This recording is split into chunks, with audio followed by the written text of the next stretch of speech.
syarah sikit, saya pun terjemah sikit lah. Baik. Seperti yang diminta oleh Abang Syamsul, ada 40 hadis Nabi SAW yang disusun oleh Al-Imam Ismail Al-Ajluni. Dalam kitab ini dia himpun 40 hadis Nabi SAW. 40 hadis ni dia ambil daripada 40 kitab. Maknanya lepas ni kalau Hafiz baca kitab ni, kira alim belakang lah.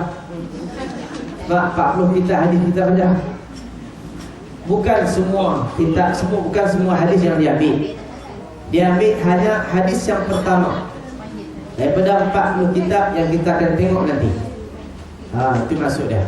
40 hadis yang terpilih, iaitulah hadis-hadis yang pertama yang diambil daripada kitab-kitab hadis Nabi SAW.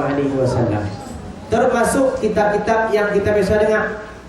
Kitab Sahih Bukhari, kitab Sahih Muslim, kitab Sunan At-Tirmizi, kitab Sunan Abi Dawud, Sunan Ibn Majah, apa lagi? Semua ada 6 yang masyhur apa dia? Bukhari, Muslim, Tirmizi, Nasa'i, Abi Dawud, dan lagi Ibn Majah. 6 kitab hadis termasuk dalam ni. Disusun oleh Al-Imam Ismail Al-Ajluni. Malam tu saya terjemah apa yang Syekh syarah saja. Macam-macam kena faham. Cara mengaji hadis ada 2 cara. Satu cara dipanggil riwayah, satu lagi dipanggil dirayah. Tukar ra dengan tukar dal saya. Apa beza dia? Riwayah maksudnya riwayat. Mana baca kita dengar, baca kita dengar tanpa syarah apa. Yang cerdik macam saya faham lah. Yang bahasa Melayu yang tak faham tu kira tak faham lah. Cuma apa yang kita dapat daripada riwayah ni, riwayat ni maksudnya kita dengar macam mana Nabi sebut. Itu dipanggil sanad. Maksudnya rantaian ulama, para sahabat yang sampaikan kepada kawan dia, sampai kepada tabi'in, tabi'in, para ulama kita, dan bacakan kepada kita macam kita dengar Nabi sebut sebiji. Itu maksud dia riwayat. Adapun cara belajar dirayah dengan dal, dirayatun, maksudnya apa dia? Kita mengaji macam kita mengaji biasa. Mana baca, tok guru akan syarah hadis-hadis yang dibaca tadi. Itu beza cara mengaji. Jadi kalau malam tu kalau kita faham tu memang betul lah. Sebab dia memang cara lagu tu, dia baca ya kita dengar. Nah, dia kita dengar tu seolah Nabi yang baca, seolah Nabi yang sebut kepada kita sendiri. Itu yang dipanggilkan sanad ataupun rantaian hubungan kita dengan ulama sampailah ke Rasulullah SAW. Sebab tu kata ulama atau hadis Nabi, saya tak pasti. Kalaulah bukan kerana sanad, maka semua akan kata apa yang dia mau kata.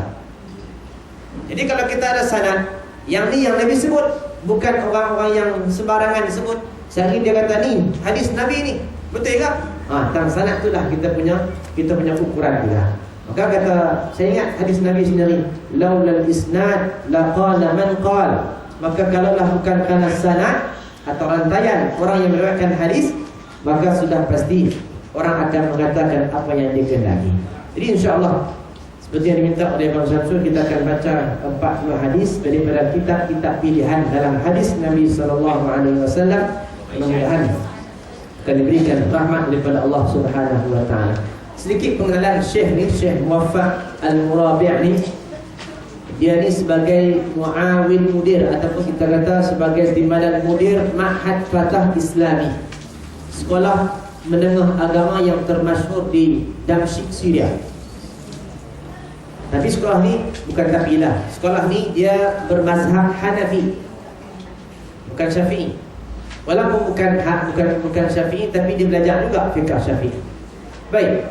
Syekh ni tuan-tuan macam-macam yang dirahmati Allah Subhanahu wa taala, 25 tahun menjadi penolong kepada mudir Ma'had Fatah ini selama 25 tahun, dan keluar meninggalkan Syria sudah 2 tahun lebih.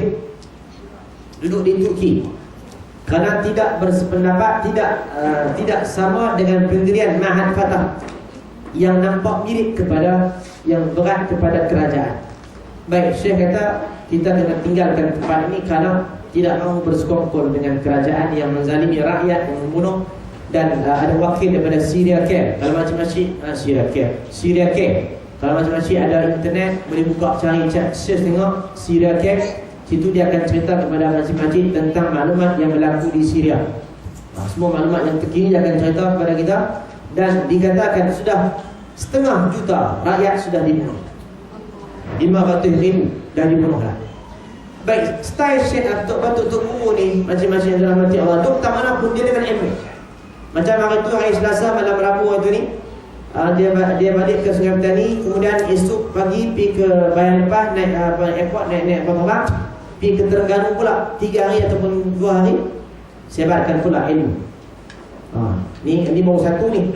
Dia ada Arba'in Nawawi, dia ada apa lagi? Dia ada lagi Syama'il Muhammadiyah. Hari yang dia baca Selasa di Parlimentar tu, pagi tu dia baca Syama'il Muhammadiyah. Saya tanya berapa hadis tu? Ada orang kira ada 400 hadis. Daripada pagi pukul 9 sampai pukul 2 tengah hari. Malam pula dengan masyarakat di Pasar Anak pula 40 hadis pula. Maka itulah kesanggupan para ulama untuk menyampaikan ilmu, walau tempat mereka dijajah, diserang dan dibunuh, tetap menyebarkan agama Allah Subhanahu wa taala. Di pagi ni kalau saya tak main, kira saya cerai lah. Tak perang pun tak main. InsyaAllah hari ini kita akan mula baca setakat yang kita sempat baca, insyaAllah Subhanahu wa taala. Baik, bismillahirrahmanirrahim. Kitab yang pertama buka surat yang keempat. Kitab yang pertama buka surat yang keempat.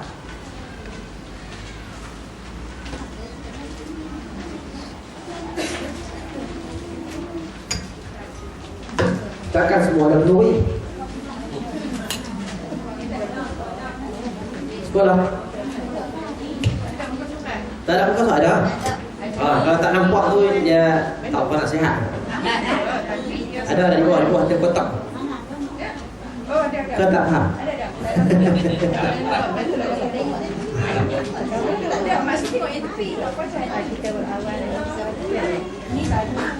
Dah buka. Alhamdulillah sihat. Dia muka surat yang muka surat 2 dan 3 tu dia muqaddimah kita. Kita akan masuk terus baca hadis. Okey.